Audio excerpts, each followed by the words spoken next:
Hi friends, आज हम बात करने वाले हैं एनटीपीसी का जो 2016 में जो एग्जाम हुआ था, यानी 5 अप्रैल 2016 का, उस सेट में जो भी रीजनिंग पूछा गया था, आज हम उस रीजनिंग के बारे में बात करेंगे। तो ये वीडियो लंबा होगा, तो आराम से देखिए। इसमें हम सारे तरह का रीजनिंग लेके आए हैं, जो अप्रॉक्स 22 से 25 प्रश्न है। तो आराम से देखिएगा और अच्छा लगे तो लाइक शेयर जरूर करें और सब्सक्राइब भी जरूर करें।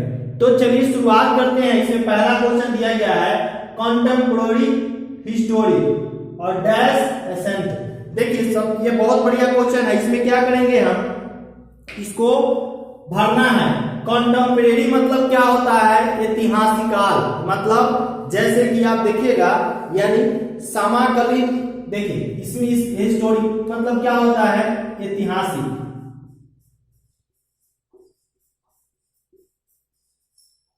ऐतिहासिक होता है, ठीक है।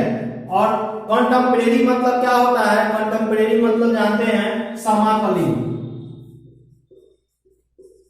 समकालीन, ठीक है। तो ध्यान देंगे, इसमें ऑप्शन आपको दिया गया होगा, ठीक है। उसके बाद दिया गया है समकालीन को क्या कह सकते हैं, ऐतिहासिक कह सकते हैं। तो एसेंस मतलब क्या होता है, देखिए एसेंस मतलब क्या होता है, प्राचीन। प्राचीन मतलब क्या हो सकता है, देखिए समझिए पहले। समकालीन मतलब नया, ऐतिहासिक मतलब पुराना। तो प्राचीन मतलब पुराना होता है, तो कोई वर्ड होगा जो नया होगा। तो इसमें ऑप्शन 4 दिया गया है, आप समझिए। पहला दिया है पास्ट, उसके बाद क्लासिक, उसके बाद मॉडर्न, उसके बाद फ्यूचर।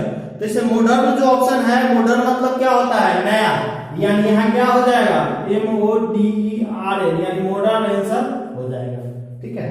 इसी तरह से एक और प्रश्न है, दूसरा दिए हुए है, दूसरा देखते हैं।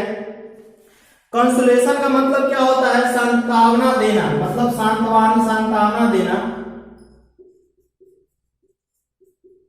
और ग्रीफ का मतलब क्या हो जाता है, ग्रीफ मतलब क्या हो जाता है, शोक, यानी जब कोई प्रॉब्लम होता है तो किसी को मतलब दिलासा दिलाना कि हाँ अच्छा है, उस तरह से।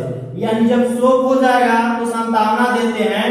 तो सेडेटिव, सेडेटिव का मतलब क्या होता है कि संतोष देने वाला, ठीक है। तो संतोष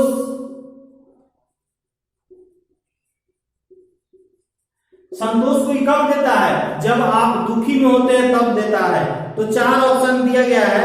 पहला है क्लोरोफॉर्म, दूसरा है एनेस्थीसिया, उसके बाद पेन, उसके बाद बर्न। तो ध्यान दीजिएगा, आपको पेन होगा यानी दर्द होगा, तभी कोई क्या कर सकता है, संतोष दे सकता है।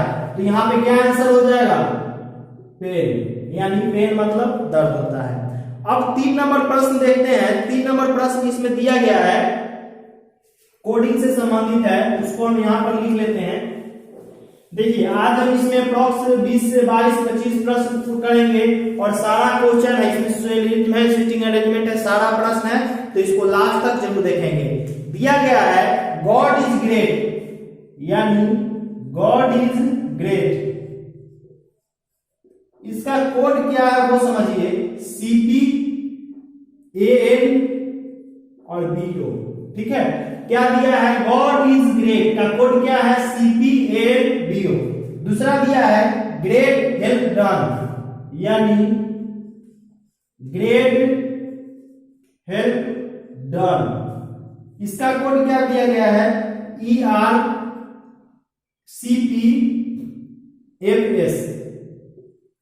थर्ड नंबर क्या है, he is great, he is great. तो ही इज ग्रेट का क्या कोड है, DOCP,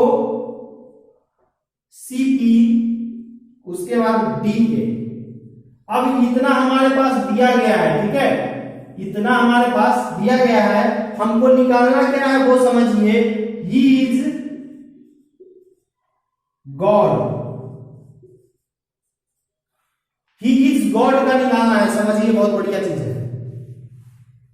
अब कैसे बनेगा, तो हम बार बार इसका चैप्टर जो हम पढ़ाए थे, इसमें बताए थे कि जिसका निकालना होता है सिर्फ उसी को देखते हैं। तो यहाँ पे पहला वर्ड हमारा क्या है, ही। तो ही देखते हैं, ही यहाँ पे है, तो इस लाइन में ही एक ही है, इसमें ही नहीं है। मतलब एक ऐसा वर्ड है, ही अकेला है, तो इसमें तीनों में ऐसा वर्ड होना चाहिए जो किसी वर्ड पे ना मिले। तो देखिए बीओ है जो यहाँ बीओ मिल रहा है, सीपी है जो सीपी यहाँ मिला, लेकिन डीए जो यहाँ है डीक्यू है, सॉरी डीए नहीं है डीक्यू है, तो डीक्यू यहाँ मिल रहा है लेकिन और कहीं नहीं है, मतलब ही का क्या हो जाएगा डीक्यू हो गया। अब इज का देखिए, इज यहाँ पे भी है, इज यहाँ पे भी है, मतलब इसमें और इसमें ऐसा चीज होना चाहिए कि जो मिलना चाहिए। तो बीओ इसमें मिल रहा है, बीओ इसमें भी मिल रहा है, सीपी इसमें मिल रहा है, सीपी भी मिल रहा है, लेकिन देखिए इसमें भी ग्रेड है और ग्रेड इसमें भी है, लेकिन ग्रेड का लास्ट में सीपी है, यहाँ भी सीपी है, तो ग्रेड को छोड़ देंगे, इज का बीओ ले लेंगे, यहाँ भी बीओ है, ठीक है, तो यहाँ पर बीओ हो जाएगा। अब देखिए गॉड, गॉड ऊपर में है तो इसमें ऐसा वर्ड होना चाहिए जो कहीं पे ना हो, सीपी सीपी है, एन एन कहीं नहीं है, तो यहाँ पे क्या लिख लेंगे एन, मतलब हमारा आंसर क्या हो गया डीक्यू बीओ एन, ये हमारा आंसर हो गया। चलिए अब हम 4 नंबर प्रश्न देखते हैं। 4 नंबर प्रश्न क्या कर रहा है, 4 नंबर प्रश्न जो है वो बनाने के लिए दिया गया है, मतलब मैं गणितीय संक्रियाएं का है। देखिए अभी हम हल्का हल्का प्रश्न लेके आए हैं, लास्ट में जो है हम भारी प्रश्न करने वाले हैं, तो बने रहिए। कह रहा है, प्रश्न दिया है 27 है, हज है, 15 है, उसके बाद 2 है, और इधर क्या दिया है 10 और 4। ऑप्शन इसमें 4 दिए हुए हैं, ठीक है, ऑप्शन भी हम आपको लिख देते हैं। पहला ऑप्शन दिया हुआ है प्लस बराबर भागा माइनस, दूसरा ऑप्शन है माइनस प्लस बराबर भागा, तीसरा ऑप्शन है प्लस माइनस भागा बराबर, चौथा है प्लस बराबर भागा माइनस। ये 4 ऑप्शन है, इसको इसमें बनाना है, ठीक है, बहुत बढ़िया प्रश्न है। अब हम इसको एक एक करके बैठाएंगे। सबसे पहले प्लस यहां रखेंगे। देखिए इसको क्या करना है, हज मतलब जो सिंबल दिया गया है उससे रिप्लेस कर देना है सभी को। जैसे कि यहाँ पे हज दिया हुआ है तो हज की जगह प्लस माइनस ये सारा सिंबल हो सकता है, तो इसको रिप्लेस करते रहना है। क्या करना है, रिप्लेस कर देना है, ठीक है। तो कैसे रिप्लेस करेंगे वो जानेंगे।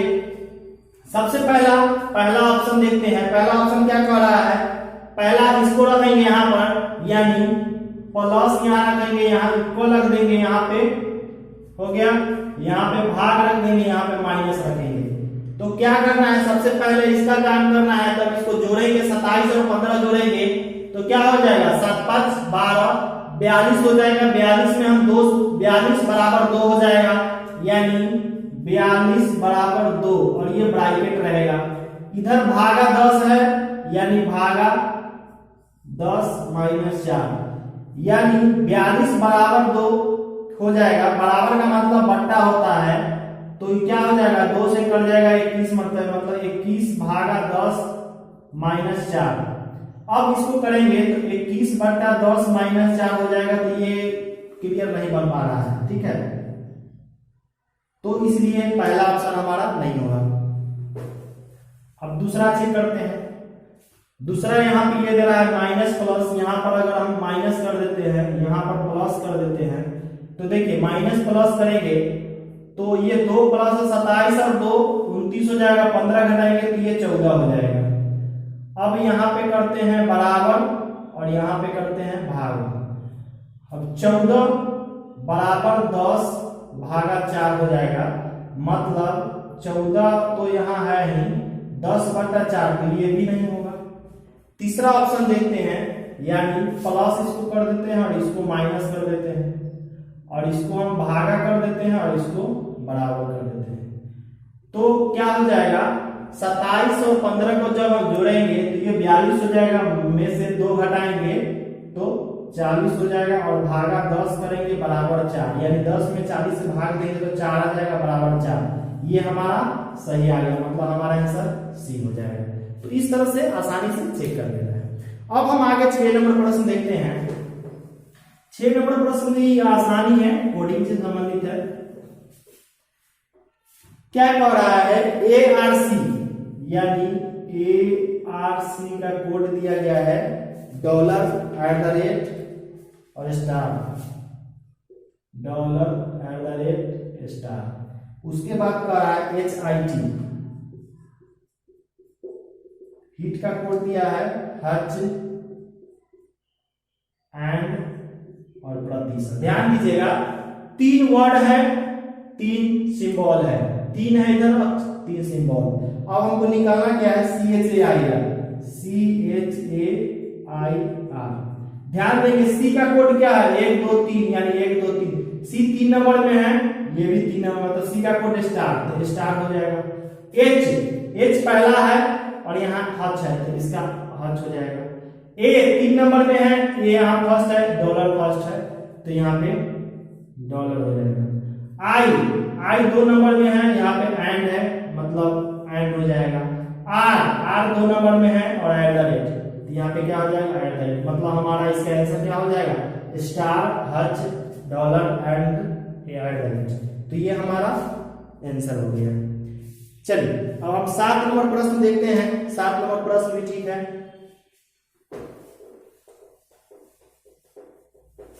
7 नंबर प्रश्न क्या कह रहा है कि health care is wealth, HEALTH, health care is WEALTH, wealth. ठीक है, तो इसका कोड क्या है 1372। उसके बाद कह रहा है health need care, HEALTH, health needs care, इसका कोड क्या दिया है 417। अब एक और है ही नीड्स वेल्थ, इसका कोड दिया है 463। ठीक है, तो ये सारे कोड दिया गया है। अब इसमें क्या कह रहा है कि हमको निकालना क्या है, ही इज वेल्थ, हमको निकालना क्या है, ही इज वेल्थ। तो जैसे कि हम पहले ही बता चुके हैं कि पहले हम ही को निकालेंगे, तो ही का निकालने का क्या तरीका है, जैसे कि यहां पर ही निकालना है, हमको निकालना है ही इज वेल्थ, ही है यहाँ पे ही है। अब देखिए ही इसमें है 4 6 3, किसी में ही है नहीं है, तो इसमें 4 6 3 में कोई आएगा, 4 ऐसा लेकर है इसमें भी है इसमें नहीं है, 6 जो है इसमें भी नहीं है इसमें है, 3 जो है इसमें है, तो 6 जो लेटर है दोनों में से किसी में नहीं है तो 6 हो जाएगा। अब इज देखिए, इज इसमें है इज दोनों में नहीं है, तो इसमें कैसा लेटर है जो दोनों में से किसी में ना हो। एक इसमें है, अब देखिए 3 इसमें है, 7 में है, 2 नहीं है तो 2 हो जाएगा। अब वेल्थ यहाँ पे भी है, वेल्थ यहाँ पे भी है, मतलब ये दोनों में जो सेम होगा एक वर्ड वो हो जाएगा। देखिए 4 नहीं है, 6 भी नहीं है, 3 इसमें भी है, 3 इसमें भी है तो 3 हो जाएगा, मतलब हमारा आंसर क्या हो जाएगा 6 2 3। ठीक है, चलिए अब हम अगला प्रश्न देखते हैं। अगला प्रश्न कह रहा है, अगला प्रश्न भी सही है। अब हम धीरे धीरे क्या कर रहे हैं, क्वेश्चन को बढ़ा रहे हैं, मतलब क्वेश्चन थोड़ा हार्ड आएगा। CBDA, उसके बाद कह रहा है GFHE, उसके बाद KJLI, उसके बाद डॉटेड दिया, आगे निकालना है। अब देखिए हम लोग क्या करेंगे, बहुत बढ़िया है, एक वर्ड से हम अंतर देखेंगे। देखिए समझिए, यहाँ C3 है, ये 7 है और ये 11 है, तो 3 में जब हम 4 जोड़ देंगे 7 हो जाएगा, 7 में हम 4 जोड़ देंगे तो 11 हो जाएगा। उसी तरह 11 में जब हम 4 जोड़ेंगे तो 15 हो जाएगा। 15 पे कौन सा लेटर होता है, O। अब यहाँ B है और F है, B 2 होता है, F 6 होता है, फिर इसमें 4 जोड़ देंगे। अब F है, यहाँ J है, ये 10 होता है तो इसमें भी 4 जोड़ देंगे, J आ जाएगा। अगला निकालने के लिए जब इसमें जोड़ेंगे 14 हो जाएगा, 14 पे कौन सा लेटर होता है, N होता है। तीसरा वर्ड से चलेंगे। डी है और एच है, डी 4 होता है, एच 8 होता है, तो 4 बढ़ गया। अब एच 8 है, एल 12 होता है, इसमें भी 4 बढ़ गया, तो 12 में 4 जोड़ेंगे 16 हो जाएगा। तो क्या हो जाएगा, यहाँ पी हो जाएगा। अब ए ई आई यानी 1 5 9 4 13, 13 में कौन सा लेटर हो जाएगा, एम, मतलब हमारा आंसर क्या हो जाएगा, ओ एन पी एम। ठीक है, जिससे आपके स्क्रीन पर है। अब हम बात करेंगे, ये क्वेश्चन हो चुका है। अब एक मतलब एक ब्लड का प्रश्न है, उसको देख लेते हैं। प्रश्न में क्या कह रहा है कि एक आदमी जिसका कोई भाई या बहन नहीं है, जैसे आपकी स्क्रीन पर है, प्रश्न कह रहा है कि एक आदमी है जिसका कोई भाई या बहन नहीं है, ने एक फोटो की ओर इशारा किया, मतलब उसके पास ना ही भाई है और ना ही बहन है, उसने फोटो की तरफ इशारा किया और कहा, सबसे पहले एक फोटो यहां बना देते हैं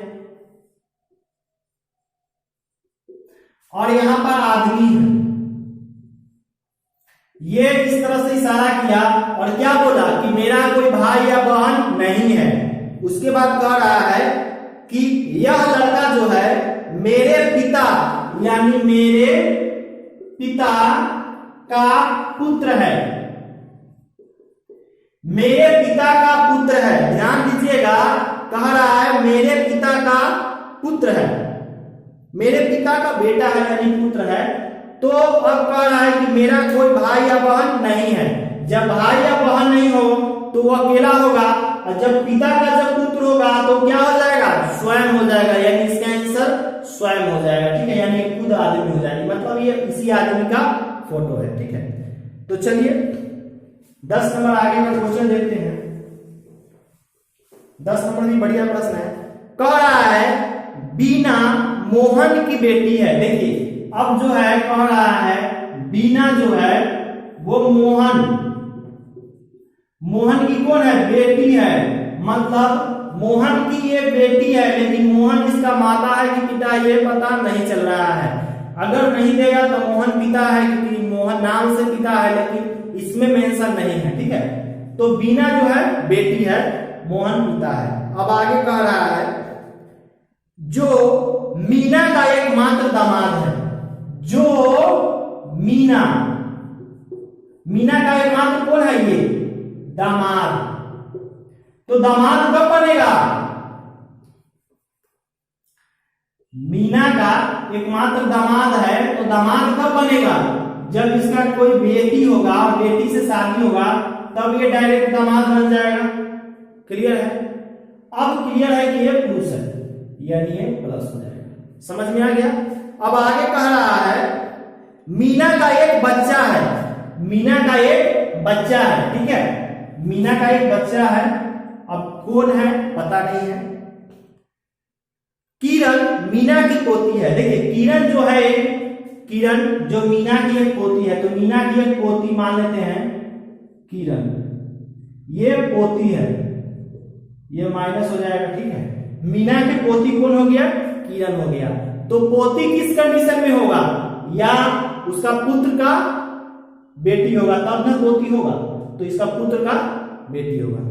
अब कह रहा है कि किरण बीना से कैसे संबंधित है, किरण बीना से कैसे संबंधित है। देखिए पहले समझिए बहुत बढ़िया तरीके से, मीना का ये पोती है, ठीक है, और मीना के दामाद का यानी बेटी का ये पोती है, तो ये बेटा का बेटी है और ये बेटी का बेटी है। मतलब क्या हो गया कि इधर से ये हो गया पोती और इधर से ये हो गया नातनी।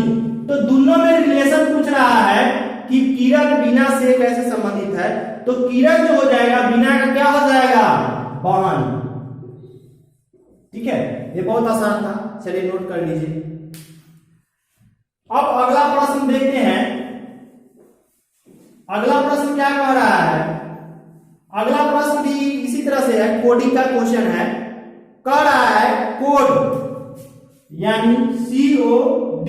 देखिए अगला जो प्रश्न है वो कोड का है, इसमें हम सारा प्रश्न कराने वाले हैं, तो परेशान नहीं होइएगा, क्योंकि ये प्रीवियस 2016 का एनटीपीसी का रीजनिंग का सेट लेके आए हैं, इसमें पूरा क्वेश्चन को कवर कराएंगे। यहां पे कह रहा है कोड दिया गया है 6241। उसके बाद कह रहा है मेड, MADE, मेड का कोड है 5346। उसके बाद कॉम, COME, कॉम का कोड है 3124। अब समझिए, अब इसमें एक और दिया है 2 का है 27। उसके बाद कह रहा है कि डन निकालिए, डन, DOME का कोड निकालिए। देखिए इसमें जो है कुछ कोड गलत दिया गया है, क्योंकि इस तरह से जो कोड होता है, क्योंकि DE इसमें भी है, DE इसमें भी है, तो कुछ वर्ड सिमिलरिटी होना चाहिए, ठीक है। तो चलिए देखते हैं ये जो कोड दिया गया है। सबसे पहले हम D है यहाँ पे, तो देखिए D को खोजेंगे, D इसमें नहीं है, D इसमें नहीं है, D यहाँ पे है, D यहाँ पे है, मतलब D यहाँ पे है, D यहाँ पे, दोनों में ऐसा लेटर होना चाहिए जो सेम होता है। देखिए 6 मिल रहा है, 2 नहीं है, 4 मिल रहा है, 4 मिल रहा है, ठीक है। तो D इसमें भी है, D इसमें भी है, 4 और 6 मिल रहा है, ठीक है। तो सबसे पहले D का है, तो D यहाँ पे क्या मिल रहा है, 4 मिल रहा है, तो D का 4 हो गया। अब O देखिए, O यहाँ पे भी है, O यहाँ पे भी है, O यहाँ पे भी है, तो 1 2 3 तीनों में ऐसा वर्ड होना चाहिए जो तीनों में सिमिलरिटी हो। मतलब यहाँ पे 2 है, अब इसमें भी 2 है और इसमें भी 2 है, तो 2 का क्या हो जाएगा, 2 हो जाएगा।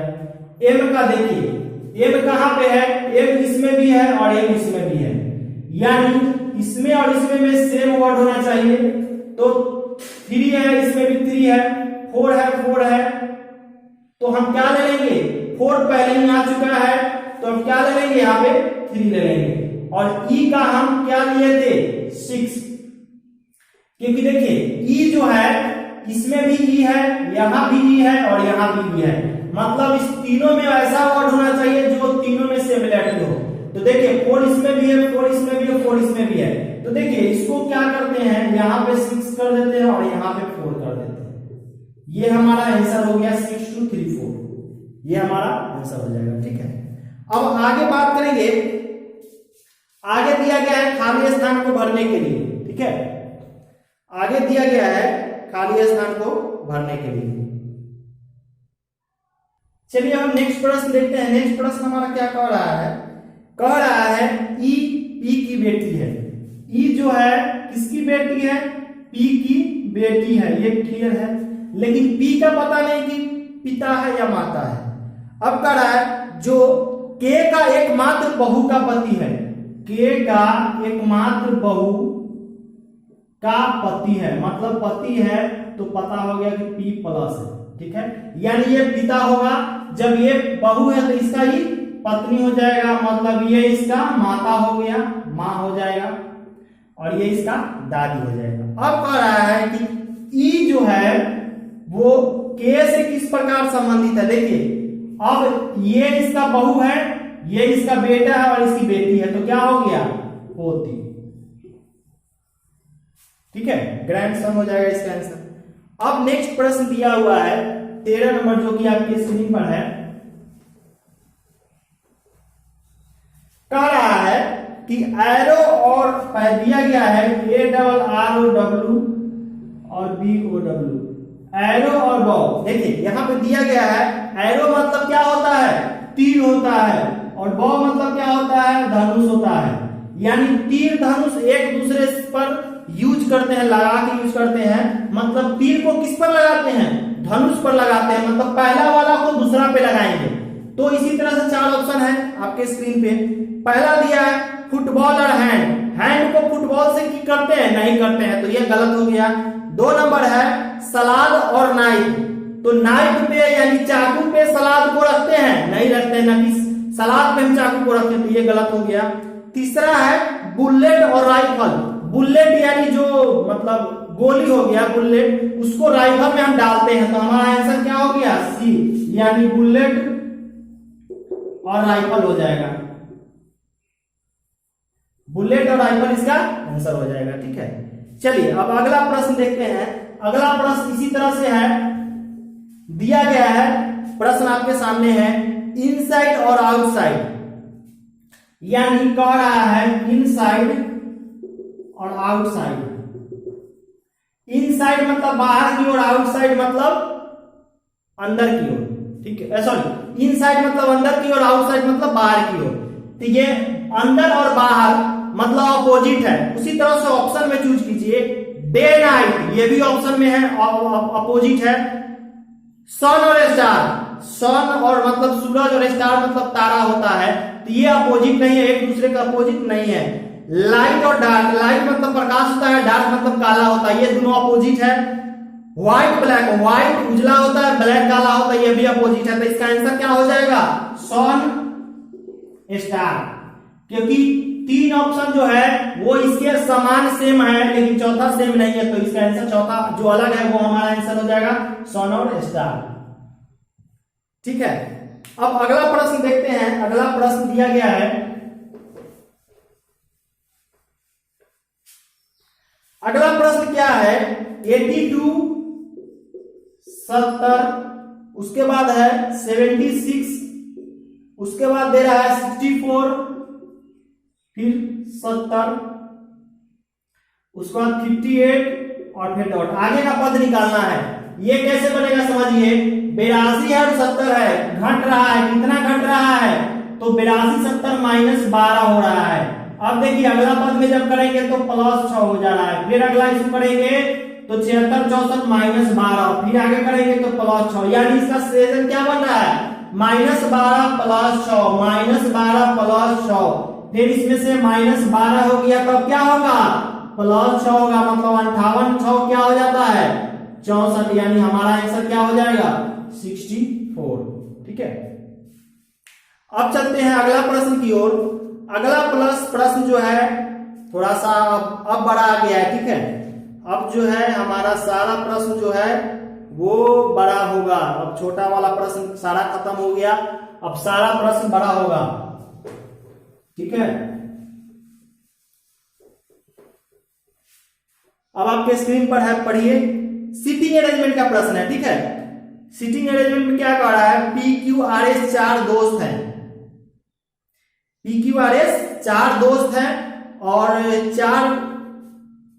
चार फ्लैट के मालिक हैं, 4 घर के मालिक हैं, और चारों का अलग अलग काम है। एक है जो कि शिक्षक यानी टीचर है, एक है कानून यानी एडवोकेट है, एक है जो खाना बनाता है यानी कुक है, और एक जो है बैंकर है यानी बैंक में काम करता है। और चारों का घर का कलर अलग अलग है, लाल है, नीला है, सफेद है और पीला है। अब कह रहा है कि एक व्यक्ति के पास मात्र एक घर है और एक कलर से रंगा हुआ है। चलिए पहले हम इसको बना लेते हैं टेबल। देखिए जब भी इस तरह से प्रश्न हो टेबल जरूर बनाइए। ठीक है, सबसे पहले क्या है, कलर को यहां पे हम कोड कर लेते हैं। यानी कलर क्या कह रहा है? लाल, नीला, सफेद, पीला, यानी इसमें लाल, नीला, सफेद, पीला हो गया। अब देखिए, अब इधर से हम क्या बना लेंगे?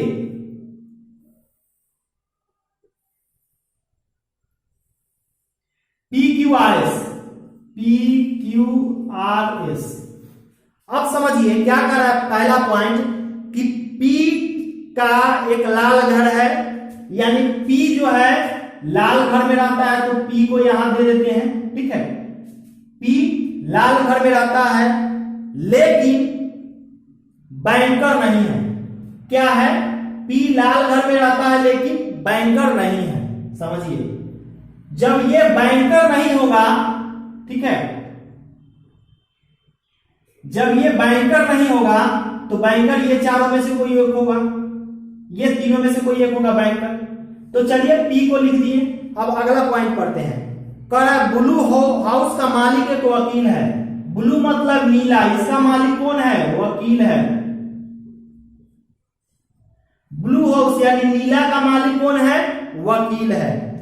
अब कह रहा है इस हाउस का रंग ना तो पीला है और ना ही सफेद है। देखिए ये लाल है, नीला है और पीला सफेद, तो एस का मालिक जो है सफेद, ना ही सफेद है और ना ही पीला है। एस का रंग न तो पीला है और ना ही सफेद है, तो एस क्या हो सकता है? नीला हो सकता है। कह रहा है एस हाउस का रंग न तो पीला है और ना ही सफेद है, तो पीला और सफेद नहीं होगा तो क्या होगा? नीला हो सकता है, क्योंकि पी का तो लाल पहले ही है। अब कह रहा है आर एक शिक्षक है, तो देखिए या तो ये दोनों में से एक शिक्षक हो सकता है, क्योंकि पी और एस कंप्लीट है, पी शिक्षक नहीं है, एस भी शिक्षक नहीं है। अब कह रहा है कि आर एक शिक्षक है, तो ध्यान देंगे कि कह रहा है कि पी लाल घर में रहता है लेकिन बैंकर नहीं है, ये वकील है। तो अब जब ये बैंकर नहीं है तो ये दोनों में से एक वकील होगा, ये समझिए। मतलब वकील यानी बैंकर ये भी हो सकता है और बैंकर ये भी हो सकता है, ठीक है। क्योंकि बैंकर ये नहीं है तो ये दोनों में से कोई एक हो सकता है। हम यहां पर लिख लिया, इसको फिर हम मिटा देंगे। लेकिन यहां कह रहा है आर एक शिक्षक है, तो ये दोनों में एक शिक्षक भी हो सकता है, ये दोनों में एक शिक्षक भी हो सकता है। तो अगर जिसको हम आर मानेंगे वो हमारा शिक्षक हो जाएगा। मतलब हम मान लेते हैं पीला को आर, तो ये हमारा क्या हो जाएगा? शिक्षक हो जाएगा। पीला को जब हम आर मान लिए तो ये शिक्षक हो जाएगा, तो बैंकर ये नहीं होगा। जब ये शिक्षक हो जाएगा तो बैंकर बचा, तो ये क्या हो जाएगा? बैंकर हो गया, ठीक है। अब बैंकर वकील शिक्षक हो गया, तो पी क्या बनेगा? खाना बनाने वाला, खाना बनाने वाला। तो पी हो गया, आस हो गया, एस हो गया, तो यहाँ क्या बचेगा? क्यू। यानी चारों का चार काम हो गया, चारों का चार कलर हो गया। अब एक नंबर प्रश्न देखते हैं। कह रहा है कि the owner of blue house, यानी ब्लू मतलब नीला, नीला घर के मालिक कौन है? तो एस, ऐसे ना नीला घर का मालिक जो वकील है। 2 नंबर कह रहा है क्यू इज ए डैश, मतलब क्यू क्या है? क्यू एक बैंकर है, मतलब 2 नंबर का आंसर क्या हो जाएगा? बैंकर। अब 3 नंबर कह रहा है व्हाइट हाउस इज ऑनर, यानी व्हाइट हाउस यानी सफेद रंग का घर किसके पास है? देखिए सफेद रंग का घर हम यहाँ पे क्यू डाल दिए हैं, लेकिन यहाँ पर क्यू भी हो सकता है और आर भी हो सकता है, इसलिए कि यहाँ पर इसमें कोई मेंशन नहीं किया है कि सफेद क्यूए है चाहे आर है, क्योंकि यहाँ पर क्यू भी हो सकता है, यहाँ पर आर भी हो सकता है। बात समझ में आया? तो इसका आंसर हो जाएगा नॉन ऑफ दीज, यानी इसका आंसर हो जाएगा 3 का डी। तो ये हमारा सीटिंग अरेंजमेंट कंप्लीट हो गया। अब हम बात करते हैं, अब कुछ सेलुलोज दिया गया है, ठीक है। सेलुलोज आपके स्क्रीन पर है, पढ़िए इसको।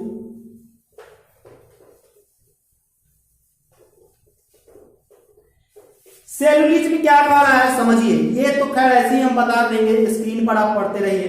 कह रहा है दिए गए कथनों को ध्यान से पढ़े और उसका उत्तर दें। देखिए सेलुलोज में क्या होता है कि प्रश्न में ही उत्तर होता है, उसको ज्यादा कुछ करने का नहीं है, सिर्फ पढ़ के समझना है। तो क्या कह रहा है? ज्ञान और बुद्धि हाथ से जाती है। देखिए ज्ञान और बुद्धि हाथ से जाती है, ये स्टेटमेंट है, ये स्टेटमेंट है। पहले स्टेटमेंट हम पढ़ लेते हैं। कह रहा है ज्ञान और बुद्धि हाथ से जाती है, ज्ञान जितना गहरा है बुद्धि उतना ही बड़ा होता है। मतलब कह रहा है कि ज्ञान गहरा होता है और बुद्धि बड़ा होता है। ज्ञान जागरूकता है, जटिलता से निपटने के लिए बुद्धि की आवश्यकता होती है, ठीक है। यह हमारा स्टेटमेंट है। अब कह रहा है कि जो नीचे ऑप्शन दिया गया है निम्नलिखित में से कथन दिया गया उसको पढ़ना है और सही कौन है वो देखना है। ज्ञान और बुद्धि पर्यायवाची है? बिल्कुल नहीं, क्योंकि ज्ञान और बुद्धि का कोई पर्यायवाची नहीं, ज्ञान बुद्धि पर्यायवाची वर्ड नहीं है। ज्ञान और बुद्धि पूरी तरह से अलग है, दोनों अलग नहीं है, यह भी गलत हो गया। तीसरा कहा है ज्ञान और बुद्धि एक दूसरे के पूरक होते हैं, ये बात सही है, क्योंकि ज्ञान और बुद्धि दोनों एक दूसरे के पूरक होते हैं, यानी इसका आंसर क्या हो जाएगा? सी आंसर हो जाएगा। ज्ञान और बुद्धि जो होता है एक दूसरे के पूरक होता है, ठीक है। दोनों सेम चीज ही है, थोड़ा इसको कहने का तरीका बदल जाता है। तो देखिए स्टेटमेंट पढ़ेंगे अपना से, थोड़ा सा समझेंगे और इसको बना सकते हैं। नेक्स्ट स्टेटमेंट दिया गया है, कह रहा है कि पहले कथन दिया गया है, कथन पढ़ लेते हैं। अपने प्रदर्शन के आधार पर राजेश को अपने कार्यालय में खराब रेटिंग मिली। मतलब राजेश नाम का कोई व्यक्ति है जो एक कार्यालय में काम करता है, तो काम के हिसाब से उसको रेटिंग जो मिलता है वो खराब रेटिंग मिलता है। अब निष्कर्ष 2 है, पढ़ते हैं। राजेश ने अपना अच्छा प्रदर्शन नहीं किया। देखिए, अच्छा प्रदर्शन नहीं किया तब तो उसको रेटिंग खराब मिलता है।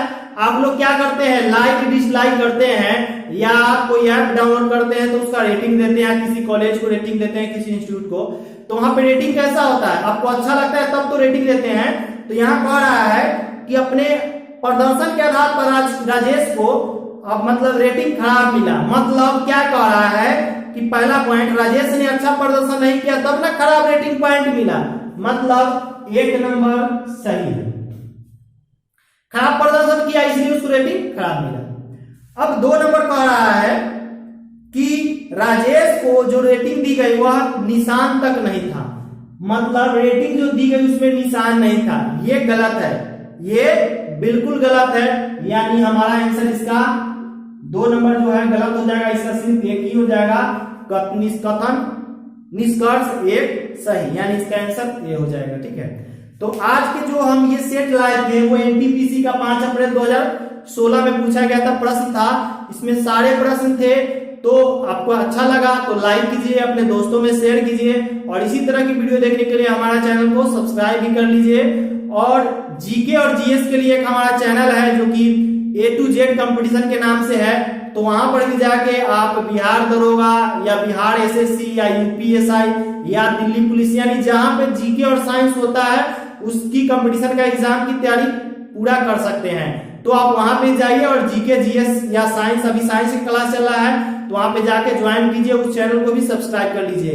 तो चलिए आज के सेशन को यहीं पे खत्म करते हैं, फिर मिलेंगे नेक्स्ट क्लास में नेक्स्ट टॉपिक के साथ, और अगले क्लास में हम एनटीपीसी का अगला सेट लेके आएंगे। तो चलिए आज के लिए धन्यवाद।